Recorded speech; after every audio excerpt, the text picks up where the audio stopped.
সুপ্রিয় শিক্ষার্থী বন্ধুরা, দ্য স্টাডিবি চ্যানেলে তোমাদেরকে স্বাগতম। আমরা নবম দশম শ্রেণীর 9.2 নিয়ে আলোচনা করছিলাম। এই পর্যায়েতে 12 নং প্রশ্নটা নিয়ে আলোচনা করব। 12 নং প্রশ্নটাতে আমাদেরকে 3টা প্রশ্ন আছে। তো প্রথম যে প্রশ্নটা 12 এর ক বলা আছে ডোমেন এবং রেঞ্জ উল্লেখ সহ লেখচিত্র অঙ্কন করতে হবে। অর্থাৎ আমাদেরকে এখানে আমাদের কাজটা হচ্ছে যে প্রথমত ডোমেন বের করতে হবে, ডোমেন বের করতে হবে, রেঞ্জ বের করতে হবে, তারপরে লেখচিত্র অঙ্কন করতে হবে। সো লেখচিত্রটা আমরা 8 নং প্রশ্নটাতে সমাধান করেছি, 9 নং প্রশ্নটাতে সমাধান করেছি, যার কারণে এটাতে কোনো সমস্যা হওয়ার কথা না। তো এই প্রশ্নটাতে বলা আছে এফ অফ এক্স ইকুয়াল পরমান অফ এক্স, অর্থাৎ এর অর্থটা হচ্ছে যে এই দাগের মধ্যে যা কিছুই দেওয়া হোক না কেন, যদি আমি মাইনাস এক্স দিই তাহলে সেটা হয়ে যাবে প্লাসের, আবার যদি সেটা প্লাসের এক্স দিতাম তাহলে সেটাও হয়ে যেত প্লাসের এক্স। অর্থাৎ এটা এমন একটা মেশিন যেটার মাঝখানে আমি নেগেটিভ আর বা পজিটিভ যাই দিই না কেন, সেক্ষেত্রে সেই মানটা অ্যাবসলিউটলি হয়ে যায় হচ্ছে শুধু পজিটিভ, এখানে নেগেটিভের কোনো স্থান নেই, এটা বলছে। এখন আমাদেরকে লিমিট বলছে যে এক্স এর মানটা আমরা নিতে পারবো কত দূর পর্যন্ত, -5 থেকে 5 এর সমান বা বড়, আর +5 এর সমান বা তার চাইতে ছোট। এখন দেখুন, যখন -5 এর কথা বলছে, এখন আমাদের এখানে দেওয়া আছে f of x equal minus, এটা এক্স এর জায়গাটাতে যদি আমি -5 দিই তার মানে কি সেটা প্লাসের 5 হয়ে যাবে। ঠিক একইভাবে যদি আমি এখানে প্লাসের 5 দিই তাহলেও সেটা কি হয়ে যাবে, প্লাসের 5 হয়ে যাবে। অর্থাৎ সবকিছুই কি হয়ে যাবে, প্লাসের কিন্তু মান চলে আসবে, তাই তো? সো এই জিনিসটাকে মাথায় রেখে আমরা অঙ্কটা করতে যাচ্ছি, চলুন। তো যেহেতু দেওয়া আছে এটা রাশিটা, তো আমরা বলতে পারি যে ডোমেন হবে কি, ডোমেন হবে -5 থেকে ছোট বা বড় এই সীমার মধ্যে। অর্থাৎ যে শর্তটা আমাদেরকে দেওয়া আছে এই সীমার মধ্যে এক্স এর প্রতিটি বাস্তব মানের জন্য এফ অফ এক্স রয়েছে। অর্থাৎ প্রত্যেকটা বাস্তব মানের জন্য আমরা এফ অফ এক্স পাচ্ছি। প্রত্যেকটা বাস্তব মানের জন্য বলতে বোঝাচ্ছে কি যে, অর্থাৎ ঋণাত্মক মান বলি আর ধনাত্মক মান বলি, দ্যাট ডাজন্ট ম্যাটার। অর্থাৎ পজিটিভ বা নেগেটিভ যে কোনো মান যদি -5 থেকে +5 এর মধ্যে থাকে তাহলে সেক্ষেত্রে সেই সীমার মধ্যে আমরা এফ অফ এক্স এর মান পাবো। সো সেই মানটা আমরা বের করতে বলা হয়েছে যে আমাদেরকে। তো আমরা যে কাজটা করব, তো এই সীমার মধ্যে, তার মানে এক্স এর প্রতিটি বাস্তব মানের জন্য এফ অফ এক্স পাই, তো তার মানে আমরা বলতে পারি যে ডোমেন হবে কি এই যে -5 থেকে +5 এর মধ্যে। অর্থাৎ এটা যদি আমি গ্রাফ বা লেখর মাধ্যমে একটু বুঝাই, দেখুন আমরা বলতেছি যে -5, তো মাঝখানে এটা হচ্ছে আমাদের 0 থাকে, এটা হচ্ছে -1, এরকম করে -2, -3, -4, -5, এটা সাপোজ এটা -5। সো ঠিক এমনি ভাবে 1 2 3 4 4 and 5, এটা প্লাসের 5। এখন বলা হচ্ছে যে এক্স এর মানটা হবে এই যে -5 থেকে এখান থেকে শুরু করে +5 এর এই পর্যন্ত। এখন এই অংশটুকুর মধ্যে যতগুলা মান আছে সবগুলাই হবে কি এক্স এর মান। তার মানে কি এক্স এর মানটাকেই আমরা বলি হচ্ছে ডোমেন। সো এই যে মানগুলো -5 থেকে শুরু করে +5 পর্যন্ত, দেখুন দুই পাশের থার্ড ব্র্যাকেট দিয়ে ক্লোজ করে দেওয়ার অর্থটা হচ্ছে যে -5 থেকে শুরু হবে এবং +5 এর যে শেষ হবে এর মধ্যে। যদি আমরা এই ব্র্যাকেটটা দিতাম তাহলে সেক্ষেত্রে ডিফারেন্স হতো যে এর পরেও আছে। সো এরকম। তো তার মানে আমরা এখান থেকে বলতে পারি যে -5 থেকে শুরু এবং +5 পর্যন্ত এটা হচ্ছে এর ডোমেন। এখন রেঞ্জ যদি আমি বলি তাহলে এই যে আমাদেরকে যে সীমাটা বললো যে -5 থেকে +5 এর মধ্যে এক্স এর ধনাত্মক বা ঋণাত্মক উভয় মানের জন্য, আমি যদি বলি যে ধনাত্মক মান তার জন্য এফ অফ এক্স কি হয়েছে, ধনাত্মক হয়েছে। আমরা বলছিলাম যে যেহেতু এফ অফ এক্স এটা ইকুয়াল এই যে প্রাইম চিহ্নটা এটা দেওয়া আছে, সো এর ভিতরে যদি আমি -5 দিই তাহলে সেটা কি +5 হয়, আবার +5 দিলেও সেটা +5 হয়। তার মানে হচ্ছে যে আমি এখানে ঋণাত্মক বা ধনাত্মক যে মানটাই দিই না কেন, এফ অফ এক্সটা কি হচ্ছে ধনাত্মক মান আসতেছে। আর এক্স ইকুয়াল 0 এর জন্য এফ অফ 0 হচ্ছে 0। সো এখানে এক্স এর পরিবর্তে আমি 0 দিতে তাহলে আলটিমেটলি 0 বলতে পারতেছি। সো 0টাকে ধনাত্মক বা ঋণাত্মক দুইটার কোনোটাকেই আমরা কাউন্ট করতে পারি না। তো এই জন্য আমরা বলতে পারি যে ফাংশনের রেঞ্জটা হচ্ছে কি 0 থেকে +5 পর্যন্ত। রিজন কি দেখুন, আমি আরেকটু ক্লিয়ার করার চেষ্টা করি। যদি আমি গ্রাফের মাধ্যমে বোঝানোর চেষ্টা করি দেখি। সো আমাদেরকে এফ অফ এক্সটা কি পাচ্ছি, এফ অফ এক্স সাপোজ -5 থেকে শুরু, -5 থেকে শুরু, তার মানে সেটা পাইছি কি প্লাসের 5, -4 দিলে প্লাসের 4, -3 দিলে তার মানে প্লাসের 3, -2 দিলে সেক্ষেত্রে প্লাসের 2, আলটিমেটলি যদি 0 দিই তার মানে 0।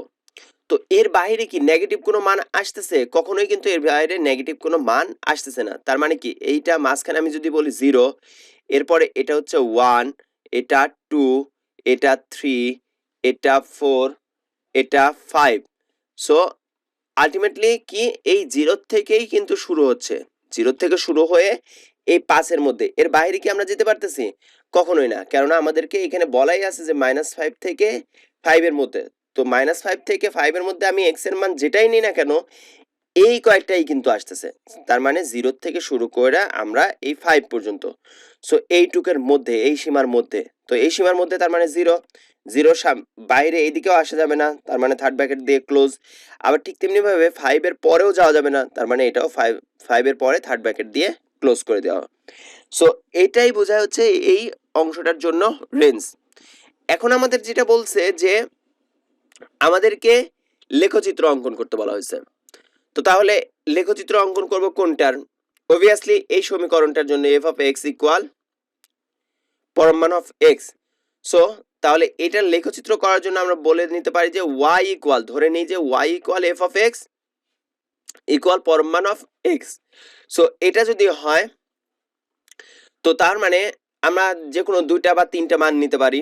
সাপোজ আমি তিনটা মান নিলাম যে -5 থেকে 5 এর মধ্যে সংশ্লিষ্ট, অর্থাৎ -5 এর থেকে 5 এর মধ্যে, +5 এর মধ্যে যে কোনো মান নিতে পারি। যেমন চিন্তা করুন যে আমি যদি কাউন্ট করি যে -1 নেব তাও হয়, 0 নেব হয়, +1 নেব, অথবা -2 নিলাম, 0 নিলাম, প্লাসের 3 নিলাম।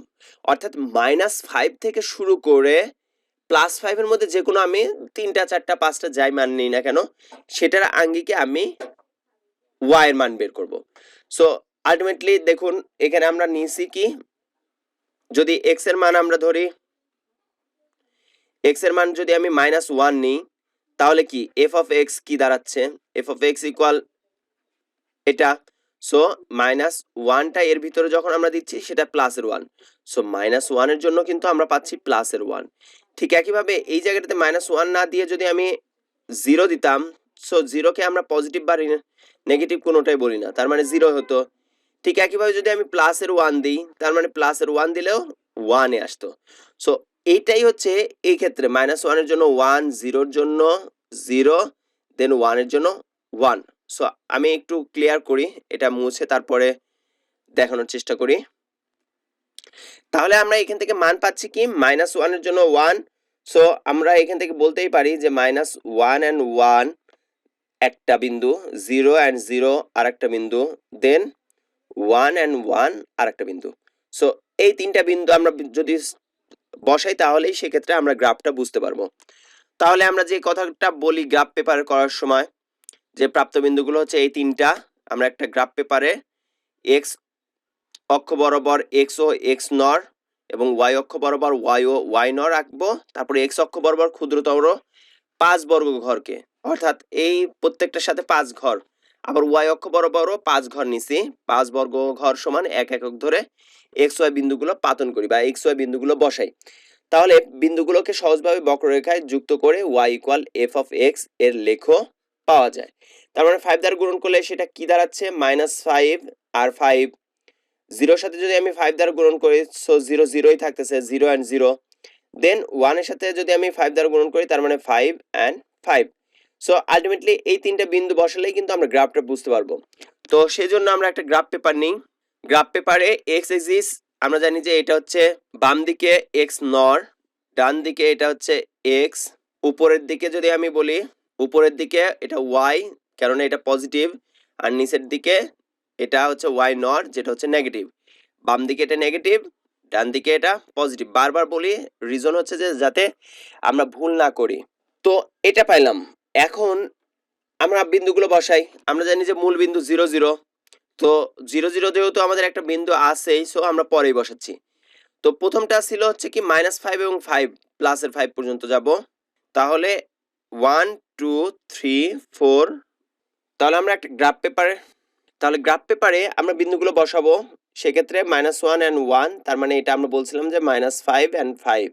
সো সেই বিন্দুটা কি হবে? -5 মানে হচ্ছে বাম দিকে আসার 1 2 3 4 5, তারপর হচ্ছে প্লাসের 5, তার মানে উপরের দিকে যাওয়ার 1 2 3 4 5।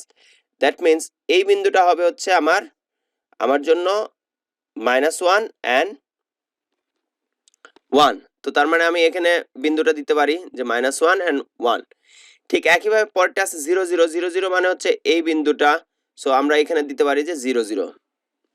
তারপর এটা আছে হচ্ছে 1 1 1 1, মানে হচ্ছে আমি বলছিলাম 5 দ্বারা গুণন করলে 5 and 5 আসবে। তার মানে 5 মানে প্লাসের 5 ডান দিকে যেতে হবে 1 2 3 4 5। এরপর বলছে যে আবার 5, তার মানে প্লাসের 5 মানে উপরের দিকে 1 2 3 4 5, তার মানে এই বিন্দুটা। সো এখানে হবে।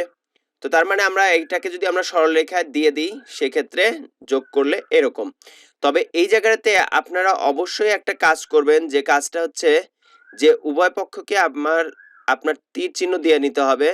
আদারওয়াইজ কিন্তু পরীক্ষায় নাম্বার কেটে দিতে পারে, কেননা এখানে একটা তীর চিহ্ন এবং অ্যাজ ওয়েল অ্যাজ এখানেও একটা তীর চিহ্ন আপনাকে দিয়ে নিতে হবে, কেননা এটা শেষ না, এই বিন্দু পর্যন্তই শেষ না, এটা আরেকটু বাড়বে, অর্থাৎ 5 পর্যন্ত যাবে। সো এটাও বৃদ্ধি পাবে, 5 পর্যন্ত যাবে। দ্যাটস ওয়াই আমরা এই তীর চিহ্নটা দিয়ে বুঝাই যে এটা সামনের দিকে আরেকটু যাবে। এই ছিল হচ্ছে এটার গ্রাফ পেপার, অর্থাৎ লেখচিত্রটা বা লেখ অঙ্কন করা। আশা করি এই অঙ্কটাতে কোনো সমস্যা থাকার কথা না। তারপরেও যদি কোনো ধরনের কনফিউশন থেকে থাকে, তাহলে অবশ্যই কমেন্টস বক্সে কমেন্টস করে জানাতে পারেন।